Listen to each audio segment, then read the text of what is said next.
Jadi kemarin nih gue dapet kiriman cerita dari salah satu netizen. Sebut aja namanya Dara, karena dia nggak mau namanya disebutin ya.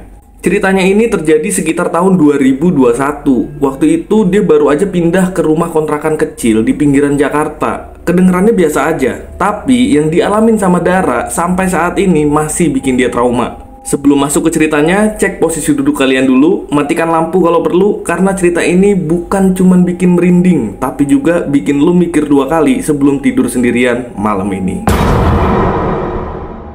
Dara ini seorang guru les private. Umurnya waktu itu 26 tahun, belum nikah, dan baru aja mutusin buat tinggal sendiri karena dia ngerasa udah cukup mandiri. Dia nemu rumah kontrakan ini dari Facebook. Harganya murah banget, setengah dari harga normal di daerah situ.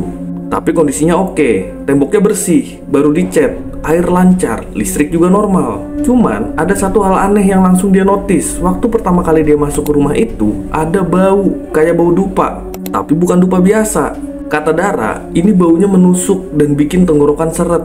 Tapi begitu dia buka jendela, baunya hilang.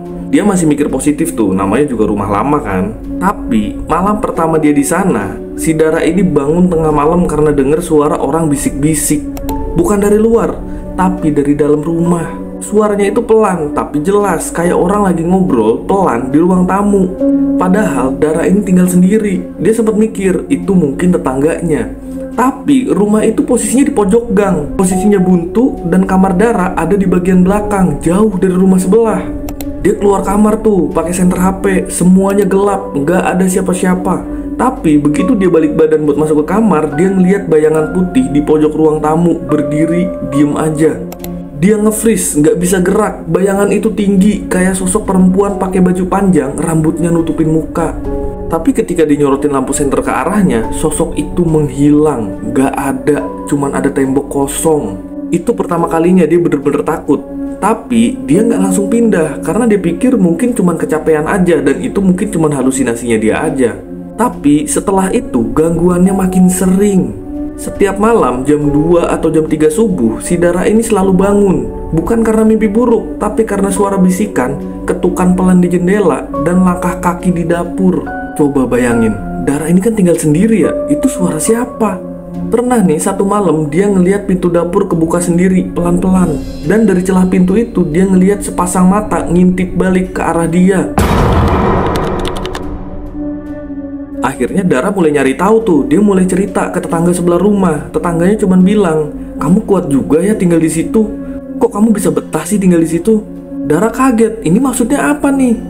Si tetangga ini akhirnya cerita, rumah itu dulunya sempat kosong selama 10 tahun. Dan terakhir yang tinggal di sana itu sepasang suami istri tua. Dan di suatu malam si ibunya ditemukan meninggal di dapur kejang-kejang. Dan suaminya hilang sampai sekarang nggak pernah ditemukan. Kemungkinan sih suaminya ini kabur karena shock. Tapi warga sekitar nggak percaya gitu aja. Ada sesuatu yang lebih gelap di balik itu. Salah satu tetangga yang sempat bantuin bersihin rumah dulu, mereka nemuin semacam ruangan kecil tersembunyi di balik lemari tua. Dan di dalamnya ada sesajen, foto-foto orang yang matanya dicoret, dan seikat rambut manusia. Ini tuh kayak semacam praktek perdukunan gitu gak sih? Setelah mendengar cerita itu, Dara makin stres dong. Dan tiap malam dia mulai tidur dengan lampu yang nyala. Tapi gangguannya malah makin agresif. Pernah nih di suatu malam Dara ini kebangun karena ada yang narik selimutnya. Pelan, lama-lama makin kenceng sampai selimutnya jatuh ke lantai. Dan ngerinya di ujung tempat tidur ada perempuan berdiri, kepalanya nunduk, rambutnya panjang banget. Tapi yang paling aneh, dia nggak punya wajah. Nggak ada matanya, nggak ada hidungnya, cuman kulit putih pucet kayak lilin.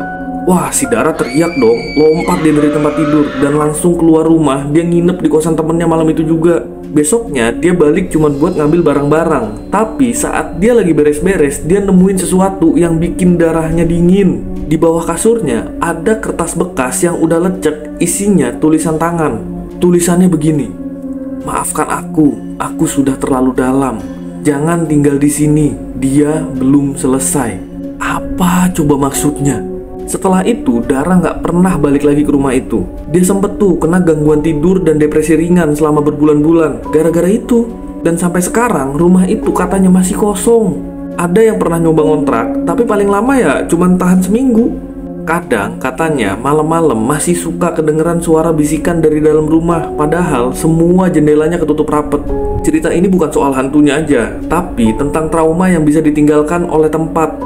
Tentang bagaimana sebuah ruang bisa menyimpan sisa-sisa energi dari masa lalu yang kelam. Dara ini cerita bukan buat cari sensasi, tapi karena dia ngerasa ada yang harus diceritain. Terima kasih udah dengerin cerita ini sampai habis. Kalau lu punya pengalaman cerita yang serem juga, kirim aja di DM IG gue. Siapa tahu cerita lu yang bakal gue bacain berikutnya. Sampai jumpa di cerita selanjutnya. Dan ingat, jangan anggap remeh bisikan kecil di tengah malam. Kadang itu bukan cuma angin.